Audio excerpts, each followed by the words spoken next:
project, we explore the project that she's been working on with a community-supported refugee settlement for 8 Afghans taking place in Mértola, Portugal. Central to this model is an emphasis on care, both for refugees being hosted and for the hosting community and land, through beneficial relationships enjoyed reciprocally.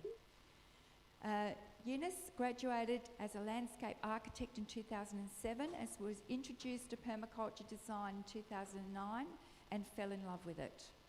From 2015 to 21, she embarked on a research tour around the world to study permaculture pioneering projects.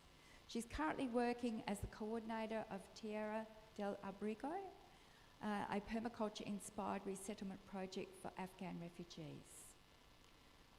And we also have Morag Gamble. So she will be talking about Permaculture Refugees, a global network of permaculture educators and practitioners working to apply permaculture in displacement settings. They support refugees to become permaculturalists, and now, after the fall of Kabul and the Taliban and the war in Ukraine, permaculturalists who become refugees. Do we have John? John Champagne? Yeah, oh, there's John. John's also going to be talking about 10 years of Permafund giving. And he is, so from Permafund, the charitable arm of Permaculture Australia, whose voluntary committee celebrates 10 years together.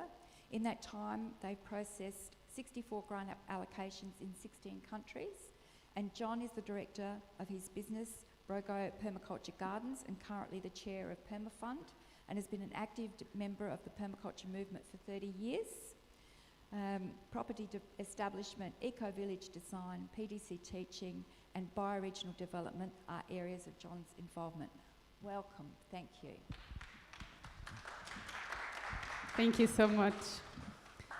So I would like to start by acknowledge that we are standing on unceded Pirima country and pay my respect to the elders past, present, and emerging.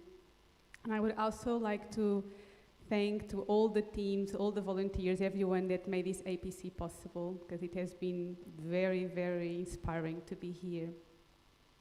And thank you for the opportunity to share a bit in more detail what we have been doing in Portugal with the resettlement of Afghan permaculture students, some of them, in a small village called Mértola in the interior of the country.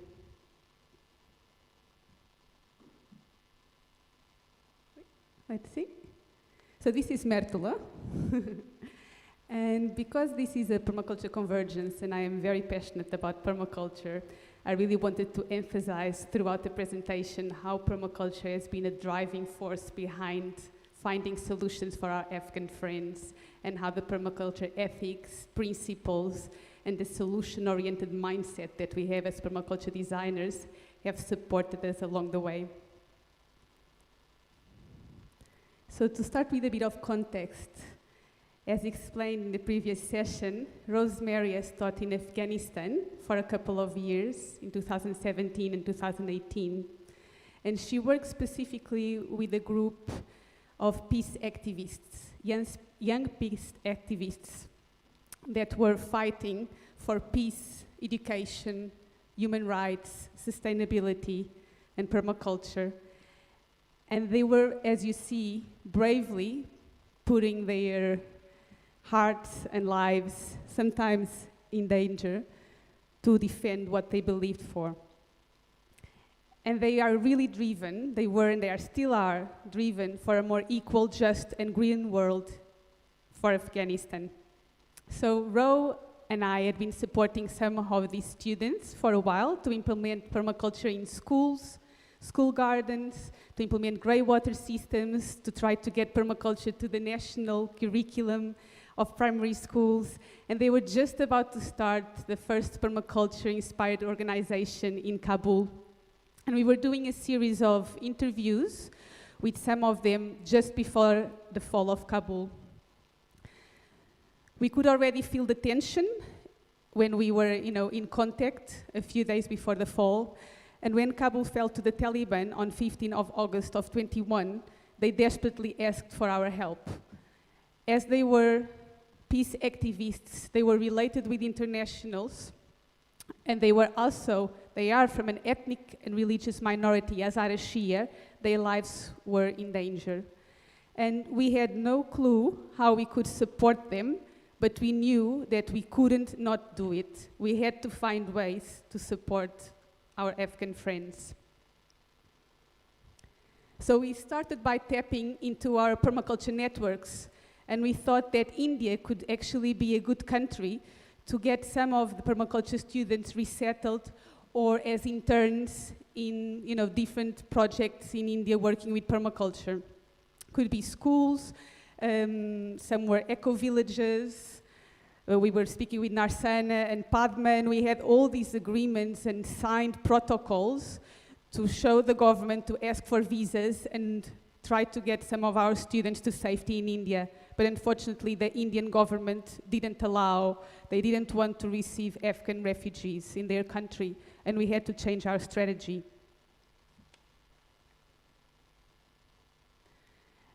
And I think that has been one of the hardest parts of this design. Actually, this was the hardest design I've ever been involved with, and things were constantly changing. We had to be rethinking our strategies all the time. And along the way, these were a lot of months before we could actually get our friends to safety. We came together with a group of incredible people that had been connected to this peace activist group in Kabul since 2010. One of them, I have to mention, Kathy Kelly. She's a peace activist for more than 40 years, and she has been working so hard to find safe places for these young people since the fall of Kabul. Dale S., Sarah Ball, Sherry, so many friends that, informally came together. We call ourselves the international team, but that's just a fancy name when we need to speak with governments and different institutions. We are a network of people wanting to try to find solutions for, these Afghan peace activists that were left behind. So to give you a bit of context also of Mértola. Mértola is a village in the interior of Portugal, in the south, and it's at the forefront of climate change, desertification, depopulation. It has quite a progressive council who has to find solutions. There's the real need to find solutions to keep this place alive and the people in Mértola, having the conditions to stay there. And I just happened to go and visit a friend with whom I studied, and he had been working with Associação Terra Sintrópica. They work with land regeneration, with agroecology, with syntropic agriculture, and they are trying to produce food for the community at the same time they restore the ecosystems. And speaking with one of the coordinators of the association, I shared what we have been doing as an organization for so long, trying to find places to take our Afghan friends to safety. And I remember Marta, the coordinator, she said, well, we have been thinking about getting some refugees in our program. Maybe we could think about getting a family. And I had more than a family. We actually had so many students. And I told her, can we get 10 people, 8 people? And she said, well, let's try to make a miracle. And that really stuck in my head, how open she was to find solutions, even beyond their scale and capacity. So we started by, creating awareness within the local community. And we asked our friends, who were still some in Afghanistan and some in Pakistan, to send videos explaining, what they used to do there and why their lives were in danger and why they wanted to come to Portugal. And this was extremely important to prepare the community. And also, everywhere I was going while we were preparing their journey to come to Portugal, I was speaking about, what they were doing in Afghanistan and why they were forced to find other places to live, and it's really, really important to prepare the community. And actually, I forgot to say something before this, which was like when Terra Sintrópica agreed, so the previous slide, when they agreed to receive our Afghan friends in their program, we created a project, a comprehensive budget, a project proposal, And we said to the Ministry of Foreign Affairs, finally, we have, a hosting organization that is willing to welcome our Afghan friends. And that was really important for them to give us the yes, because I had been, writing emails, going to the ministry for so long, and it was always, nothing was happening. So really, these partnerships between a local organization, the local council, local municipality, Permaculture for Refugees, and our wide network of support, and also us taking the responsibility of funding the project for 1 year, it was, what the government needed at the highest level to say yes. So as I was explaining, we prepared the local community as much as we could. We had, this amazing community engagement with different people offering various things. We had the baby coming on board, so, setting up the room for the baby, clothes for the baby.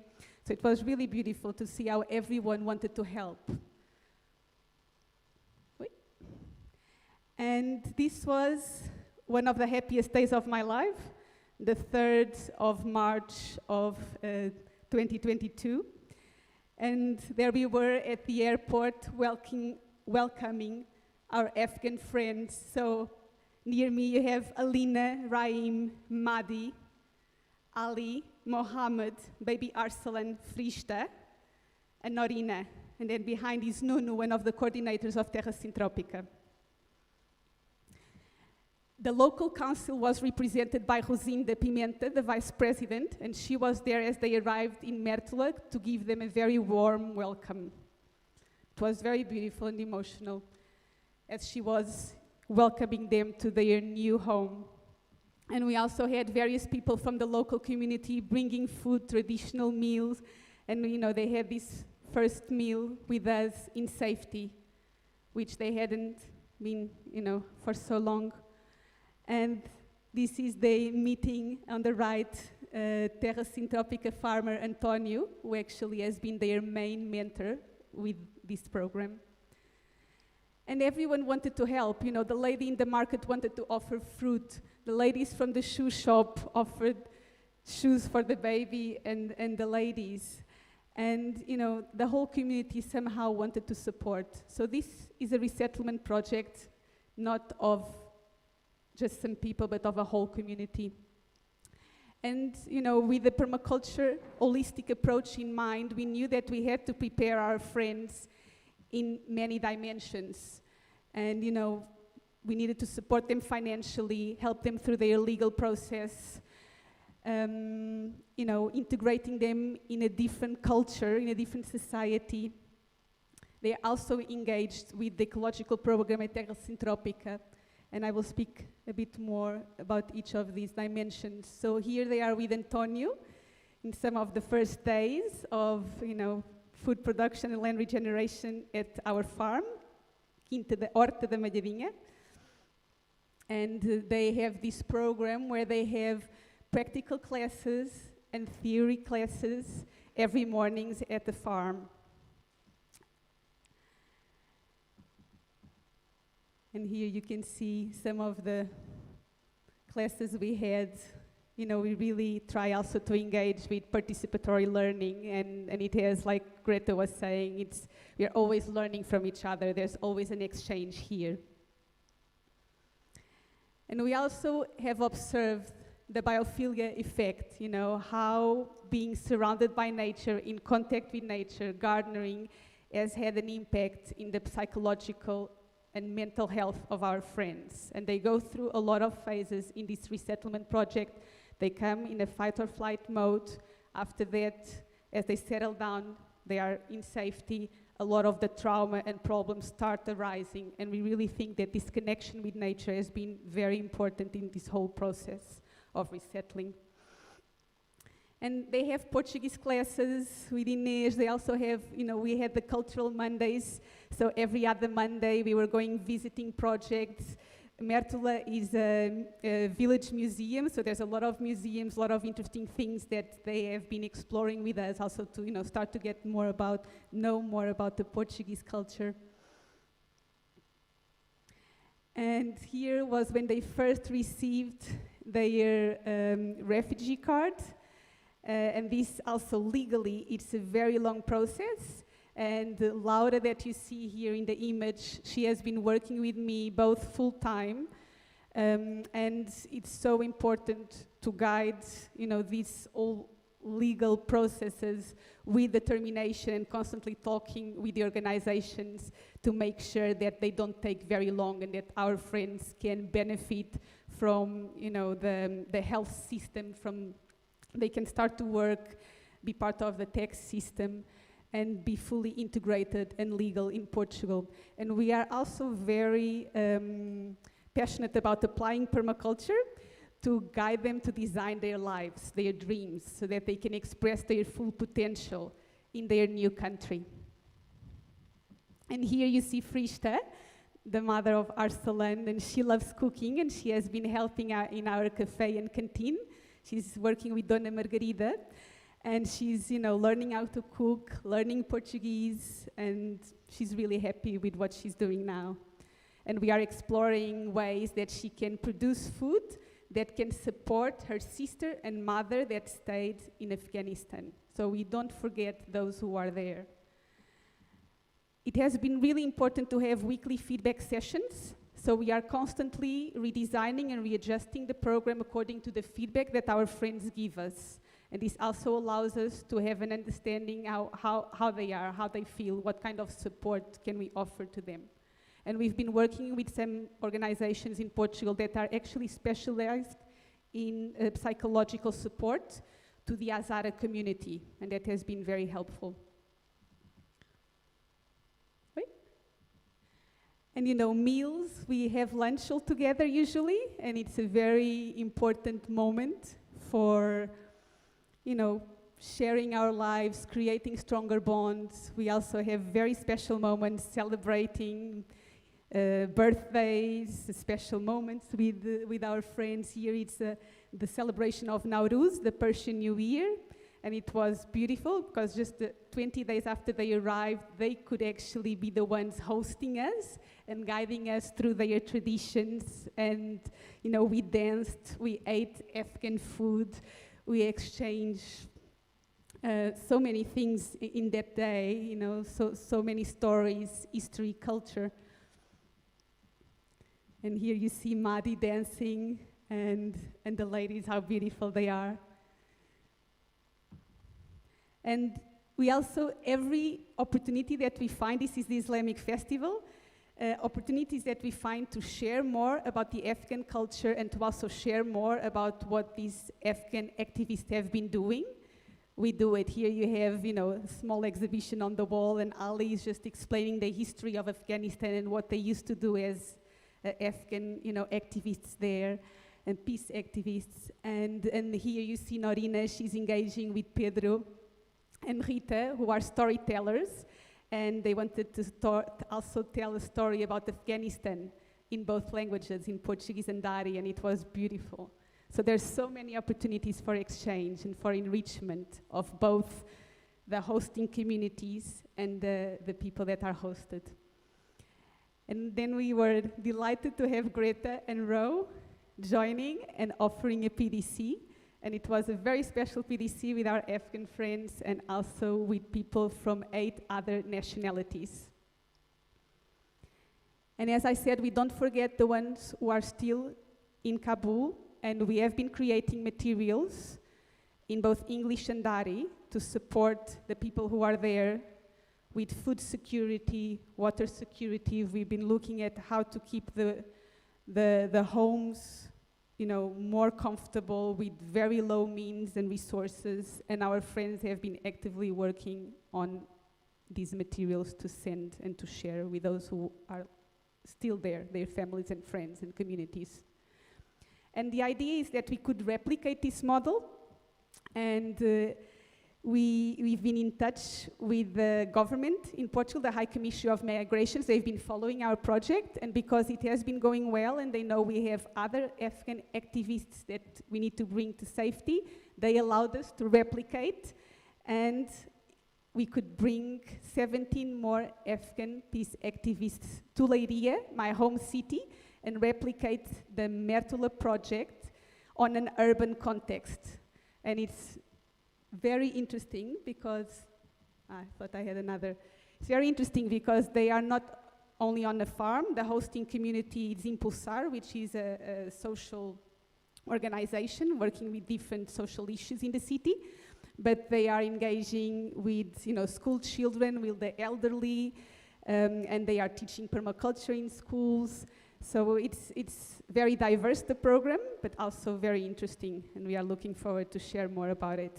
So thank you so much for your attention.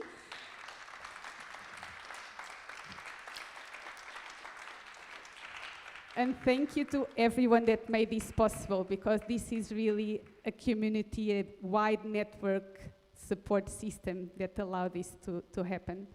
And Ro has been like a key person. Settlement Services International, the people who service refugees and settle them in Australia, we're taking the model to them probably next week, haven't been able to speak to them, and that will then go ahead, the Australian government and the Ministry of Immigration, to get a much better designed project for people arriving and being able to pick up their lives, leave well and meet their needs. So we're going to feed this one back to government fairly soon, and it would be a group project instead of bringing one by one. So I think it cost $100,000 to bring 8 people out, but fares, visas, hotels, immigration, a year's rent, insurance, language, paying people. It is a very economical program with enormous prosperity and wealth. Thank you, Eunice. She'd go and knock at that door of immigration and send an email and politely say, I want to know, I need a result. You don't give up. Gumption.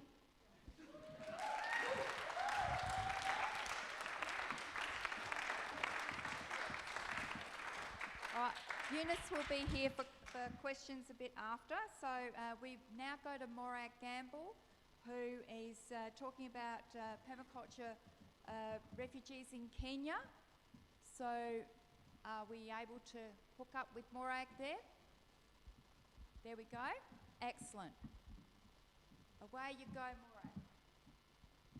Hi, everyone. It's lovely to see you. I actually don't see you, so it's kind of an interesting dynamic, but thank you so much, Eunice, for that amazing presentation. It's so inspiring what you've all been doing together there. What I wanted to share with you today is something that it goes beyond just Kenya. It is talking about all of the work that we're doing throughout East Africa. And I hope that perhaps some of you were able to see the video that I created when we were talking about how to share what this story is. I said, well, the best way to share it is actually through their own voices. So I invited each of the leaders of the different projects to send me some videos, and I was able to kind of put together some of those and some of their artwork and their pictures and their music. And I hope you were able to see that earlier. So I just want to acknowledge that I'm seated here on the unceded lands of the Gubbi Gubbi, and also known as Crystal Waters, where I've been living for, gosh, almost 3 decades now. I can't believe it's been that long. I'd also really like to acknowledge the organisers of the event, and also the P4R team, the extraordinary P4R team, which is just amazing. And also to really thank the people in the camps who've trusted me to talk to me about their issues, their problems, to teach me about what that is and how to listen better and how to better respond. The learnings that have come out of this has been enormously around what it is that they're willing to show up and share. So I wanted to really acknowledge them. The biggest thing that I've been able to do, I did have some presentation to share, but I think I might just chat. The key thing that I want to say is that it's entirely possible to step up, to speak up, to think big, to connect, to be in relationship with people around the world, to think about how can we here in Australia be deeply connected with people around the world who are experiencing hunger, displacement, impacts of colonial processes, for, you know, the intergenerational processes. And I really think there's something about, once you see it, you can't unsee it. It's really, once you begin this conversation, you can't turn away from it. I really would love to encourage as many people as possible to join in this space of permaculture, because I feel that it is entirely one of the most valuable places that we can be putting our energy.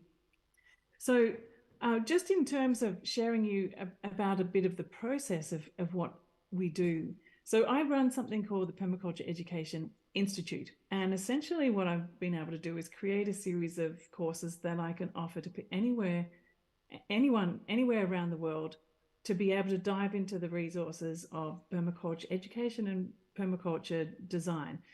And so anyone from a refugee settlement, anyone from East Africa who would like to join or is able to join is given free access to that.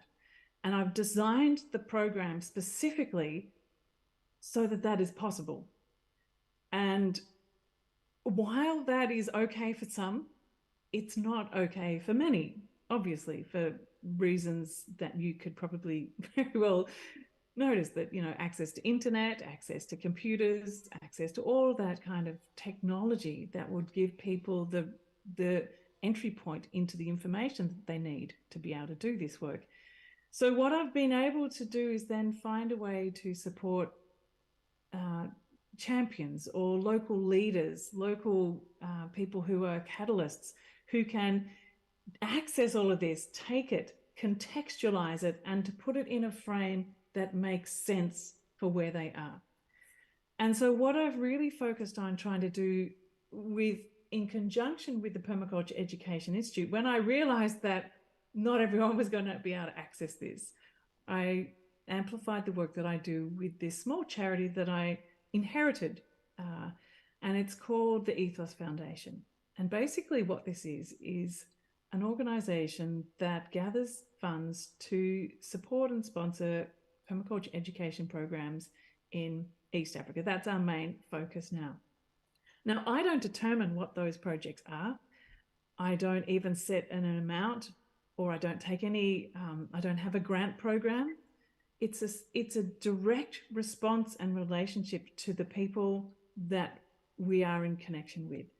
And I've stepped away from anything to do with grants in our context, just because it is a trust building relationship.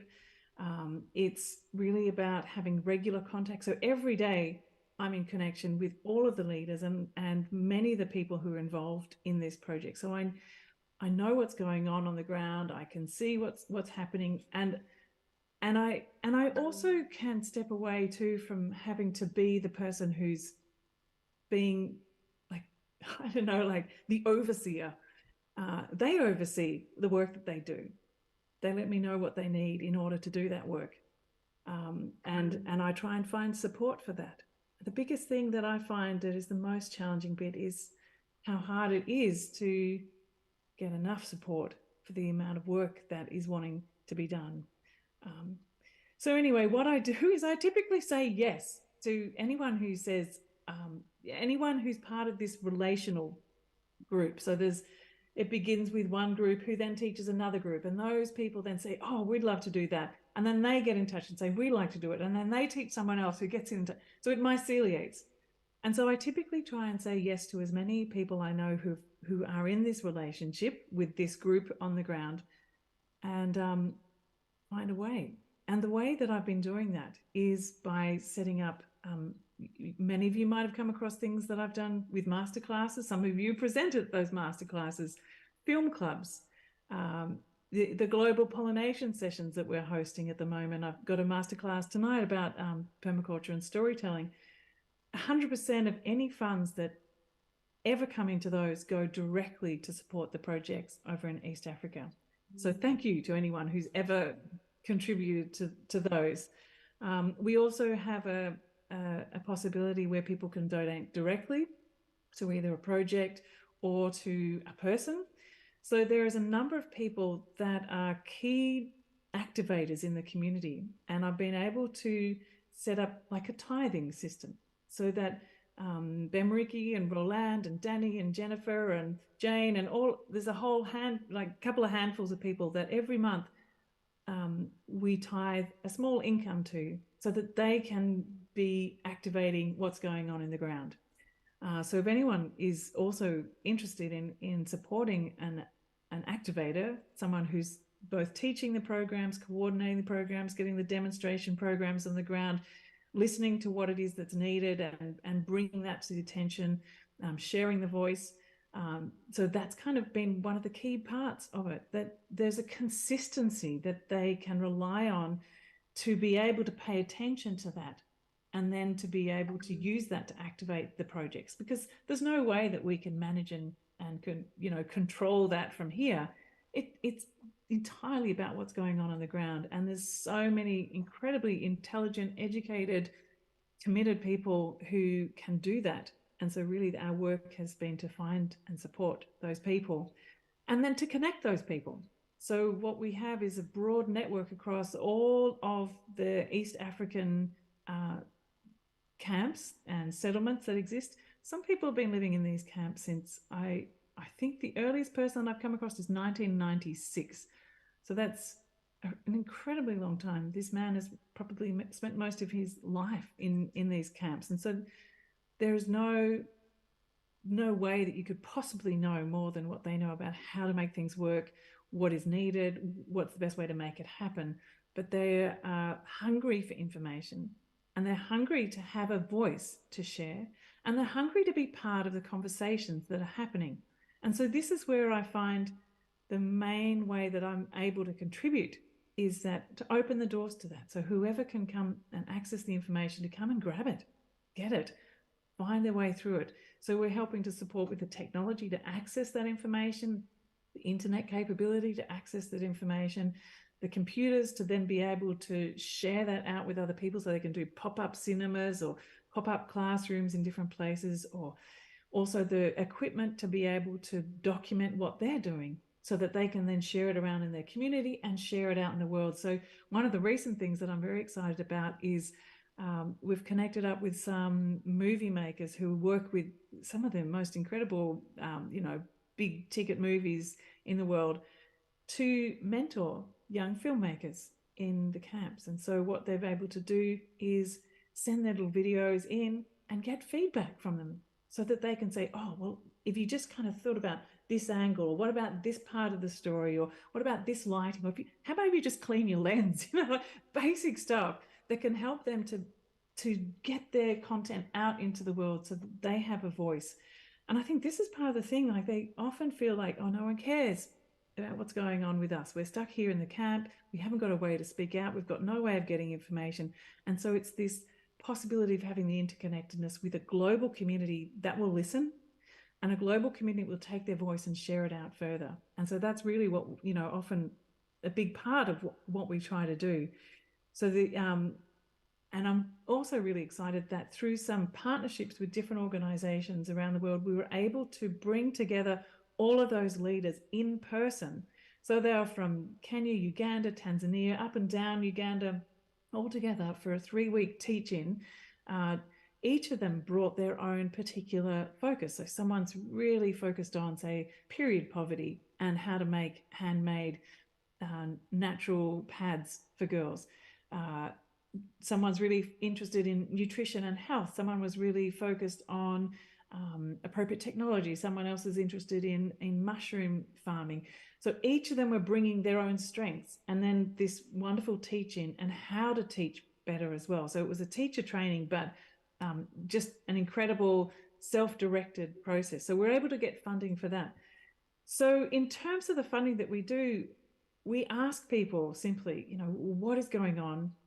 What do you need? How can we support you? And then we share the story of that and invite people. So if you ever see a story from me come out about that, it's really, that's what it's about, is listening to what's going on the ground and reaching out into the community.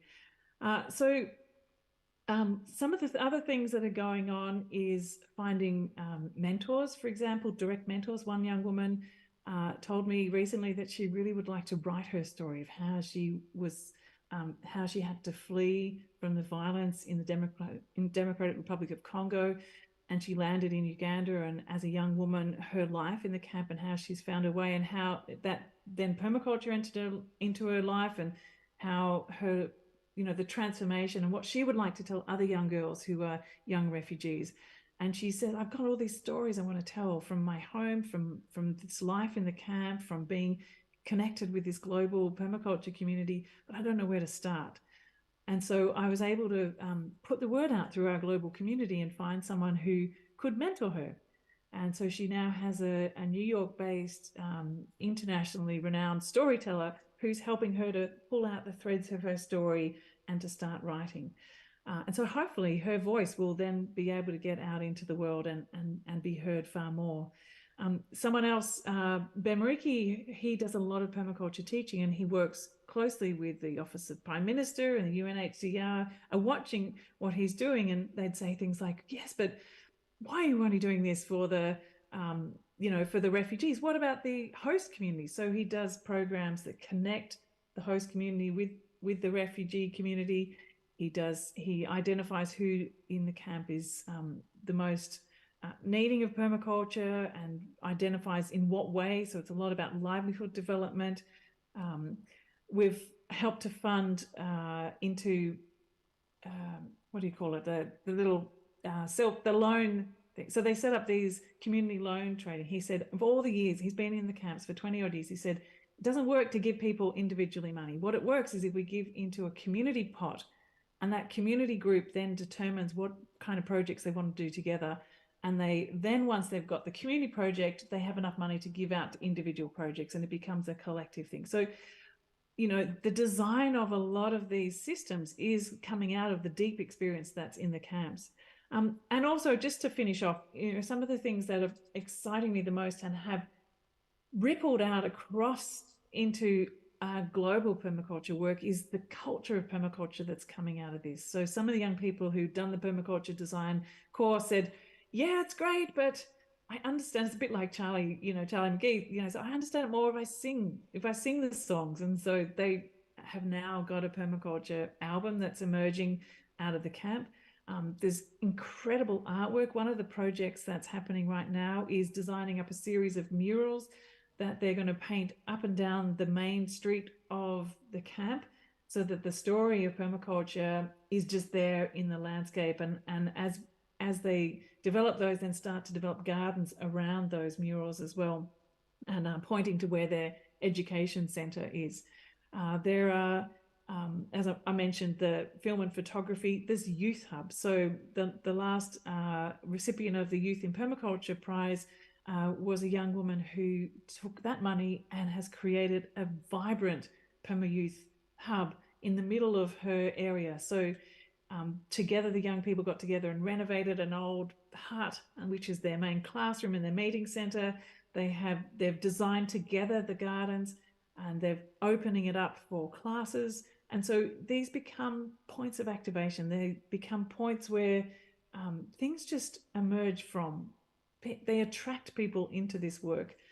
So I'm super excited by the possibilities, but at the same time, there is such need.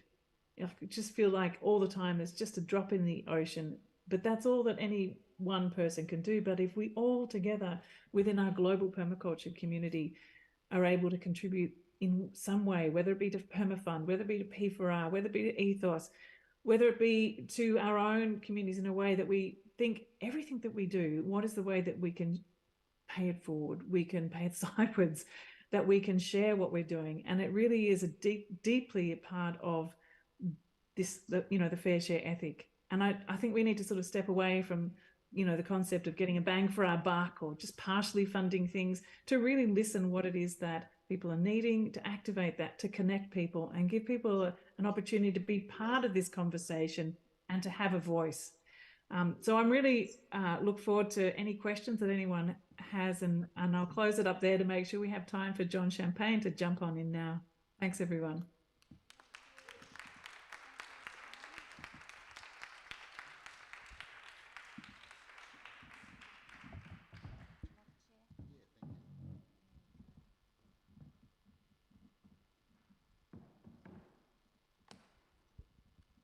Hello. Hello, I'd like to also acknowledge the original custodians of the land that we're on. I want to give kind of a potted history and development of this thing called Permafund, where you've all been sipping chai up there in the tent and providing donations, which is fantastic. And just a quick backstory very, very quickly. I was fortunate enough to, my first introduction to permaculture was an 18-year-old reading a book that my father had bought in 1978 called Permaculture 1. So it was a very early influence. And life goes on, and it wasn't until The Global Gardener came to the screens of Australia on the ABC that I reconnected with permaculture. And I saw Mr. Mollison there in his thongs and all that, in Africa, in India, in places like that. And I thought, wow, isn't this wonderful? Permaculture has evolved into an aid organisation helping people. How wonderful. And that's what I thought it moved to. And I then found out about its growth in Australia, and PDCs and things like that. So I jumped on a PDC, and with Reese Gravestein in 1992, and sort of came out of that, and immediately, you know, I came home from the PDC. I went to my wife and said, I know what to do now. We've been reading Grassroots and Earth Garden for 20 years, and I just did this course and put all the dots together, and let's go. Let's get out of Oakley, go and buy a bush block, mud brick house, and begin that journey. After she threw things at me, after looking after 4 kids at home while I was doing a two-week PDC, off we went. We had a year in Melbourne where I sold my business in the house before we left. Our eldest child had just started kindergarten. And Reese Gravestein really challenged me to step up and look after his stall at the Melbourne show. And it frightened the hell out of me. You know, standing in front of a permaculture sign with all these people coming around, my God, what am I going to do? But it forced me to meet people in Permaculture Melbourne, I guess. And one of those people was John McKenzie, who was starting to look at establishing Pagan, Permaculture Global Overseas Network. So I made a connection very early on with a guy that was coming out of the aid industry and wanting to, you know, add a world vision and places like that, and saw the potential for permaculture in that aid space. So I spent a year, I guess, volunteering for Permaculture Melbourne, doing lots of things. We set up an office, a nursery. It was a real kickstart. John and I offered our volunteer time for a year, basically, to get this on. And after a year, I was exhausted. I'd never done community stuff before, and I was exhausted. I was quite happy to leave Melbourne, go to the Bega Valley, buy that bush block, and begin our journey in the Bega Valley. And then, I guess, rolling on, I got involved in the movement, but also got involved in this idea of the peak body and Permaculture Australia, in discussions with that. In 2012, I ended up on the board of this newly formed Permaculture Australia, who had moved from Permaculture International Limited, that was bringing out a magazine, created APT, and then wanted to become a peak body. So changing that name, the business name, to Permaculture Australia, I somehow on the phone ended up on the board, this new board, and I said, well, I'm not going to do nothing. I had originally connected with the group when Aceh happened, when the tsunami hit, and a good friend of ours, Petra Schneider in Indonesia, we helped with some funding, and we channeled that funding through Permafund. They were able to get the money, or someone in the office there was able to get the money from Australia to Aceh to help out. And so when I came on the board, there wasn't, so they had this tax deductibility status, but it was kind of sitting there, not doing a lot. It was kind of, and I said, look, I'm just going to take that and see what we can do with it. And I got in touch with John McKenzie again, who I hadn't seen for 20 years. And I said, look, this space is open, Johnny, you're keen on coming back in? And he was keen. So the way we did it was a question, what does good permaculture aid look like? And we held a meeting in the Blue Mountains, and about 20, 30 people came to that meeting. You know, what does good permaculture aid look like? And some people had some thoughts, ideas, and but the group, well, what do we want to do now? And the decision made at that meeting was to do fundraising and put out a small grants round. Base it around, you know, the need, bang for buck, you know, criteria such as that, and see how we go. So we did our first, you know, John helped, having come out of the aid industry, he was kind of mentoring a group of people that were coming in new to that space. And so that's been our focus. We've been together now for almost 12 years, our team. There's 8 of us. It's phenomenal we've been able to, you know, stay together for that long. But each year we pick up between $10,000 and $20,000. Now that's not a lot of money. It really is nothing in terms of what is spent out there. But I like the idea of small, slow solutions. We wanted to connect with people already there. We didn't want to create anything or go and tell them. Organisations that were already existing doing permaculture work, we simply wanted to support with a little bit of money to further what they were already doing, you know. And so I think in that we sort of continued that model to where we are today, and still doing that. And we still get this 10 to 20,000 a year without doing too much thinking about fundraising. It just arrives. It's regular people, regular contributions coming up. The important part is the communication. You know, it's not so much the money, but it's the conversation you have with them, getting to know them. What are you doing? That's the little bit of gold. You know, what works out there. Now we know Mollison had this idea that you know, he would. I remember Bill saying on one of the things, you know, I walk into a village bare feet. Let's have a cup of tea and sit down. You know, and he saw the PDC as not so much telling them what to do, but telling them how to think about what to do. And that's the permaculture gem that we have. That we don't want to tell them what to do, but here's what you need to think about. You work out the solutions. You know, it's going to be far greater if they work out the solutions rather than, you know, we do that. So I guess we're looking at, so the early development of permaculture was really the PDC. And, you know, I was fortunate enough, and I met Ro there too in Africa, to go to the International Permaculture Convergence and go on a tour of East Africa and have a look at these projects. They all trace their lineage back to that one PDC in 1987 that Bill Mollison taught in Botswana. And one of the first groups that came from there ended up with an organisation called Fambidzanai in Harare. And when we went on this tour, the last place we went to was an incredible thing called Chichukwa, this incredible area in Zimbabwe, cut up against the Mozambique border, where deforestation, basically it was a denuded landscape. And there were a couple of Westerners there, some Germans, who knew about Fambidzanai and got people over to do a workshop. And they said, well, we need to start at the top of the catchment. We need to start planting trees again. And this was an incredible story. It's in a film called The Chichukwa Story. Terry Leahy went over there with his sister and filmed it. You're talking 7,000 people, 6 villages doing permaculture. It was mind-blowing sitting in that van and then suddenly looking at this landscape all terraced.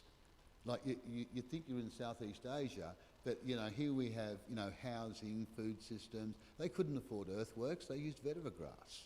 They got a lorry over it for it. And it was a train-the-trainer thing, you know, the original workshop happened and, okay, now you know the workshop, now repeat it. And that was repeated through the villages of Chichukwa. And I still think it's one of the most impressive examples of permaculture in action anywhere in the world, and totally unknown, totally not known out there in the world. So I think, you know, the original PDC was a fantastic thing to do. And what we're seeing now is that we're funding people from those PDCs. And it's not, it's Africans, it's Indians that have been taught the PDC. So the PDC certainly had a value. It was part of that, what does good permaculture aid look like? Teach the PDC. But then, you know, then what you have is specific projects, and we notice this a lot in India, where they're going through the Green Revolution, looking at organic methods of growing food. Suddenly the green revolution comes in with pesticides and chemicals, and now they're in the period of how do I get off this? You know, there's a lot of that small-scale farming, and India is a big one, where they need to go back to the traditional ways of doing things and wean off, you know, the chemicals and the fertilisers that were happening. So the Permafund team, Chris, you're a good figures person. How many have we funded, and how many countries?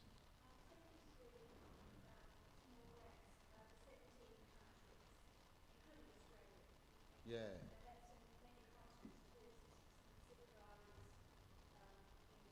Yep. Yeah. Yeah. Yep, that's right. And we had our first, in the last season, going into the DRC, into the Congo. A little group on that eastern border of the Congo. It's lawlessness. It's an incredibly sad scene. I wouldn't say fortunate, but I remember being in Rwanda one time and going across the border from Rwanda into the DRC with an aid worker with second-hand bras to the fistula hospitals, 2 massive hospitals full of women that were brutally raped. It's a crazy place, but there's a permaculture seed in there, and we've supported that. We just want to continue that conversation and see where that goes. Felix, what are some of the projects that we've funded? What's the common sort of projects that we fund? I'll bring this into question time now because we're running out of time. Yeah, it ranges from, you know, that particular one in the Congo that we just had a grant round. We had over 37 applications, and we had enough money to fund 9 of these applications. They all scored really high. So ideally, if we in the future aim for more funds, we could fund more projects. And a really nice example, I had tried to do a presentation, but just ran out of time with preparing for the chai tent, and you know, life gets in the way, 2 young kids. And but I had a nice video with one of our grant recipients, Marcelin Manga from Kenya. He's in the Kakuma refugee camp, and he's been there for 7 years, and I particularly sort of have a lot of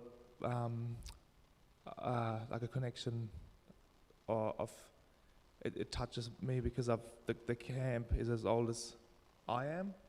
So there's people there that they've been there my whole life, and there's over 200,000 people in 5 different compounds. And seeing Marcelin, like talking to him, he comes from the Congo originally. He's got a shared camp with over 15 different nationalities, and out of desperation, because they're hungry, they get rations once a month, and it wasn't enough. So Marcelin, you know, thought, what can I do? And he came across permaculture and got a sponsorship to do a permaculture course, and he was really inspired to grow food in the camp.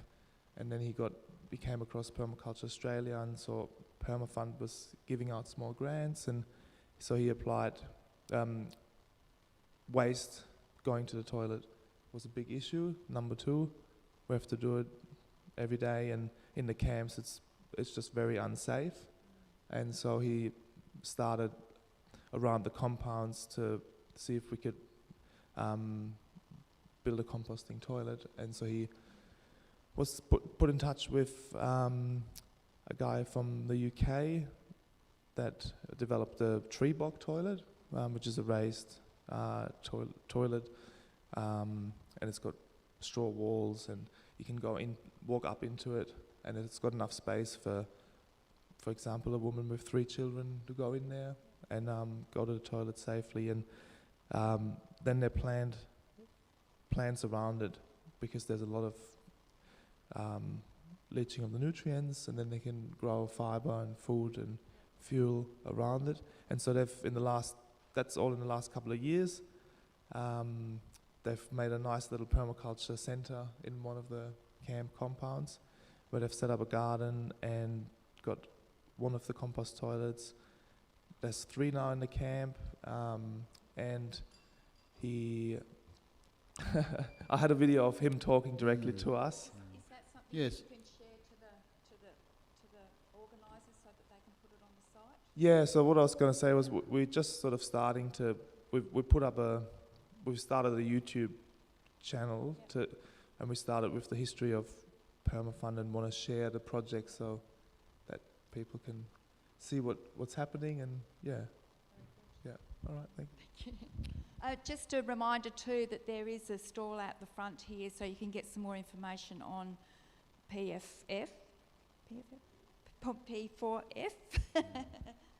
And Eunice is here too, if you want to ask any questions. I just wanted to plug YouTube because Ramawanja Refugee Camp and Kakuma Refugee Camp Permaculture is popping off, and they are the singers and the songwriters and the musicians and the filmmakers that Morag was talking about, and they make incredible films and sing incredible songs about permaculture in the camp, and they use those as education tools.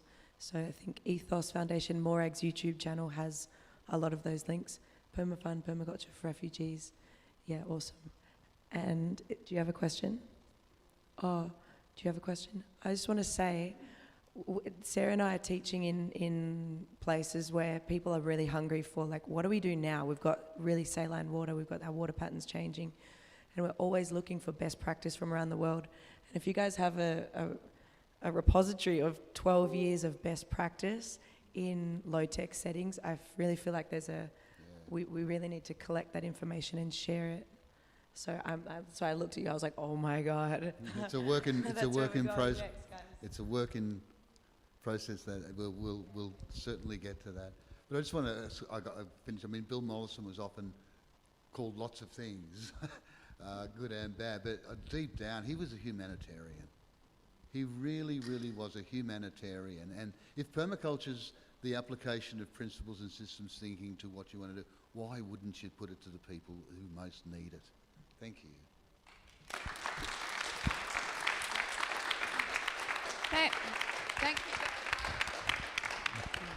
Thank you very much. Thank you for our presenters today. There is an offer of watching the 6-minute video from Morag over lunch here. So if anybody wants to continue, obviously you've met the people now. There's an opportunity for some continuing discussions. So please catch up with people. Thank you very much. Thank you. Thank you very much. I'll take care of it.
Permaculture.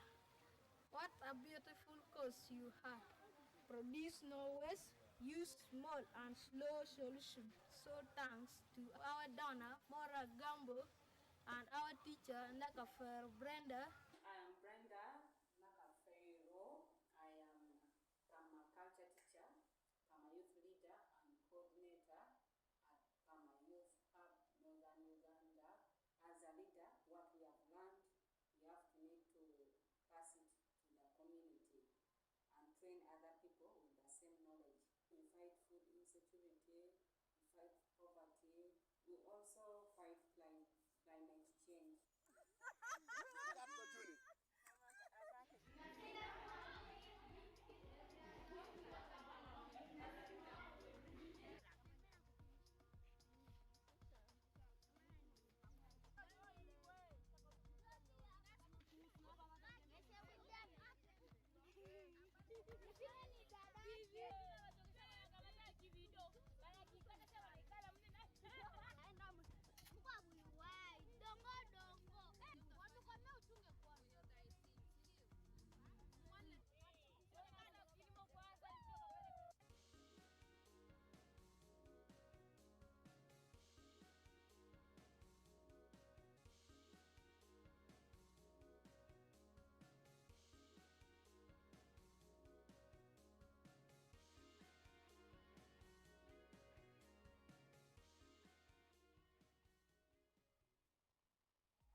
name's Bemerick Bisimwa Usabe, refugee from Rwamanja refugee settlement in Uganda, permaculture teacher and a perma youth mentor in East Africa.